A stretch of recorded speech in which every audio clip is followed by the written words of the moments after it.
자, 오늘은 좀 흥미로운 얘기를 해볼까 하는데요. 우리가 매일 쓰는 포스트그레스QL 같은 데이터베이스 있잖아요. 여기에 AI, 즉 벡터 처리 기능을 쏙 집어넣는 게 왜 그렇게 중요하고 또 어떤 전략적인 이점이 있는지 한번 제대로 파헤쳐 보겠습니다. 요즘 AI 워크로드가 정말 대세잖아요. 근데 여기서 딱 부딪히는 질문이 하나 있습니다. 이 AI 작업들을 기존 데이터베이스랑 따로 별개의 시스템에 둬야 할까? 이게 지금 데이터베이스 관리자나 설계자들 머릿속을 가장 복잡하게 만드는 문제일 거예요. 오늘 우리가 파고들 얘기의 시작점이 바로 여기입니다. 생각해보세요. 예전에는 데이터베이스가 그냥 데이터를 차곡차곡 쌓아두는 창고 같은 거였죠. 근데 이젠 그게 아니에요. 데이터베이스가 그 안에 담긴 진짜 의미를 알아들어야 하는 시대가 온 겁니다. 뭐 예를 들면 텍스트 설명이랑 이미지를 딱 보고 아, 이건 파란색 운동화구나 하고 종합적으로 이해하는 그런 능력이 필요하셨다는 거죠. 아, 이 비유가 정말 기가 막히는데요. 보세요. 벡터는 데이터베이스의 직관 같은 거예요. 이거랑 저거랑 뭔가 느낌이 비슷한데? 하는 거죠. 반면에 SQL은 아주 엄격한 원칙입니다. 정해진 규칙에 맞는 유효한 데이터만 딱 보여주는 거죠. 그러니까 하나는 느낌, 다른 하나는 팩트. 이렇게 보시면 돼요. 맞습니다. 이게 진짜 중요한 포인트예요.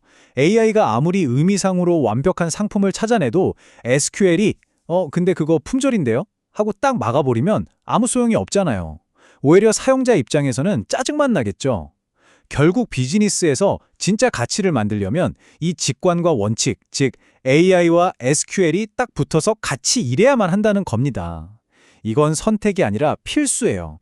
보통 AI 워크로드가 생기면 많은 분들이 그럼 그냥 전용 벡터 데이터베이스 하나 새로 쓰면 되지 하고 쉽게 생각하거든요. 뭔가 반짝반짝하는 새 도구를 도입하는 거죠. 그런데 바로 이 접근 방식에 우리가 모르는 아주 큰 함정이 숨어 있습니다. 결과적으로 아키텍처가 이렇게 쪼개지는 겁니다. 왼쪽에는 상품 정보, 가격, 재고, 고객 데이터 같은 우리 비즈니스의 핵심 데이터가 있고요. 오른쪽에는 그 데이터가 무슨 의미를 갖는지 알려주는 AI 임베딩이 있어요. 문제는 이 둘이 완전히 다른 별개의 시스템에 살게 된다는 거죠. 자, 데이터베이스 관리자, 그러니까 DBA 입장에서 보면 여기서부터 진짜 악몽이 시작되는 겁니다. 한번 생각해보세요. 데이터 일관성 맞추는 모델도 2개, 보안 정책도 2군데 다 걸어야 하고 성능 튜닝도 따로따로 해야 하죠. 심지어 장애가 나도 어디서 터진 건지 찾아야 하고요. 관리 포인트가 그냥 2배가 되는 거예요. 이 두 시스템을 계속 동기화하고 관리해야 하는 복잡성이 말 그대로 폭발하는 순간입니다. 와, 이 말이 정말 뼈를 때리네요. 명백해 보였던 결정이 모두의 삶을 복잡하게 만드는 맷돌이 되어버렸다. 처음에는 그냥 최신 기술 도입하자는 합리적인 판단 같았는데 이게 결국 개발자부터 운영자까지 관련된 모든 사람의 일을 더 힘들게 만드는 거대한 족쇄가 되어버린 거죠. 그럼 어떻게 해야 할까요? 아주 간단하고 우아한 해결책이 있습니다.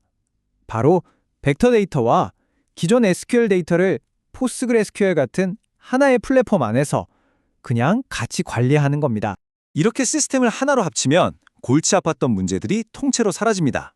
예를 들어 두 시스템 간의 데이터를 맞추는 동기화 작업, 서로 다른 보안 정책 때문에 생기는 허점, 불필요한 네트워크 통신으로 인한 지연 시간, 장애 났을 때 서로 내 탓하는 문제까지요. 그러니까 AI를 메인 데이터베이스에 넣는 건 그냥 옵션 중 하나가 아니라 아키텍처 전체를 단순화시키는 아주 강력한 전략이라는 거죠. 자, 그럼 이렇게 하나로 합쳤을 때 구체적으로 뭐가 그렇게 좋은지 4가지 핵심 장점을 하나씩 뜯어보겠습니다. 이게 바로 우리가 왜 통합을 해야만 하는지에 대한 답이 될 겁니다. 첫 번째는 지역성입니다. 아주 간단해요. 관련된 것들은 그냥 한 곳에 두자는 겁니다. 예를 들어 상품 데이터랑 그 상품의 의미를 담은 벡터 임베딩을 같은 테이블, 같은 데이터베이스에 저장하는 거죠. 이렇게 하면 데이터를 저쪽 시스템으로 보내고 맞추는 그런 동기화 작업 자체가 필요 없어집니다. 새벽 2시에 어제 데이터 동기화 파이프라인 터졌으면 어떡하지? 이런 걱정을 할 필요가 전혀 없어진다는 거죠. 두 번째는 일관성입니다. 이건 정말 중요해요. 시스템이 스스로 자기 말을 뒤집으면 안 되잖아요? 통합된 시스템에서는 데이터 수정과 AI 임베딩 업데이트가 하나의 트랜잭션, 그러니까 한 묶음으로 처리됩니다. 그 말은 즉, 둘 다 성공하거나 아니면 둘 다 실패하거나 중간은 없다는 거죠.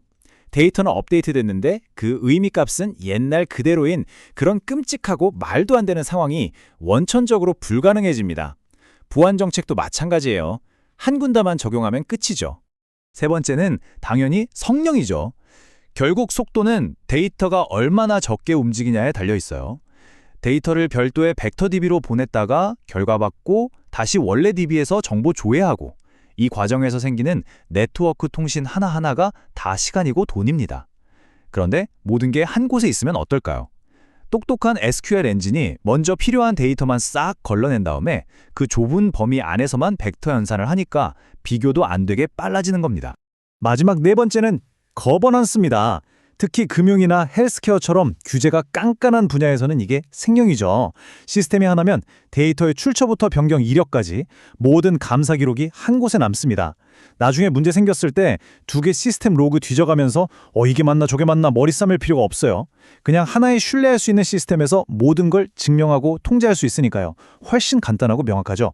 바로 이 그림이 지금까지의 이야기를 딱 요약해 줍니다. 지역성, 일관성, 성능, 그리고 거버넌스. 이 네 개의 기둥이야말로 AI 워크로드를 왜 굳이 다른 곳에 두지 말고 원래 우리가 쓰던 핵심 데이터베이스 안으로 가져와야 하는지에 대한 가장 확실하고 강력한 이유입니다. 자, 지금까지는 왜 통합해야 하는지를 알아봤죠? 그럼 이제부터는 어떻게 할 건지 그 실전으로 들어가 보겠습니다. SQL과 벡터 검색을 합친 하이브리드 쿼리를 어떻게 하면 빠릿빠릿하게 만들 수 있는지 그 비법들을 알려드릴게요. 고성능 하이브리드 쿼리를 위한 공식은 놀랍도록 간단합니다. 딱 한 문장만 기억하세요. 먼저 필터링하고 나중에 순위를 매겨라. 이게 전부입니다. 무겁고 비싼 벡터 유사도 검색을 전체 데이터에다 대고 하는 게 아니라 똑똑한 SQL로 검색 대상을 확 줄여놓고 그 다음에 하는 거죠. 이 코드를 보면 그 차이가 확 느껴지실 겁니다. 왼쪽에 좋은 쿼리는 먼저 전자제품이라는 카테고리로 데이터 범위를 확 좁히죠. 그리고 그 안에서만 비슷한 걸 찾아요. 마치 우리가 마트에 가서 전자제품 콘으로 바로 직행하는 것과 같죠. 반면에 오른쪽에 나쁜 쿼리는요. 일단 매장에 있는 모든 상품을 다 훑어보고 유사도를 계산한 다음에 그중에서 상위 20개를 고르는 식이에요. 매장 전체를 미련하게 다 돌아다니는 거나 마찬가지입니다.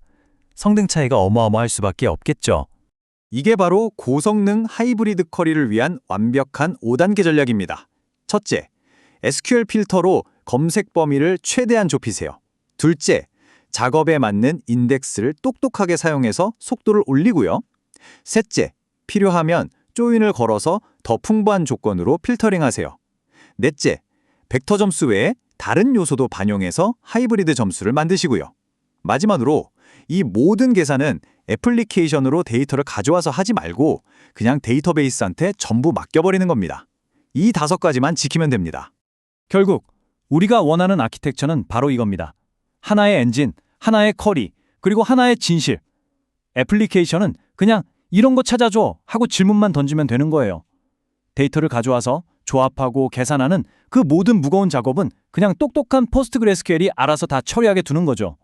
훨씬 단순하고 훨씬 강력한 구조입니다. 자, 마지막으로 이 질문을 한번 스스로에게 던져보셨으면 합니다. 지금 여러분이 쓰고 있는 데이터베이스는 단순히 데이터를 저장만 하는 창고인가요? 아니면 이제 데이터의 의미를 이해하기 시작한 똑똑한 파트너인가요?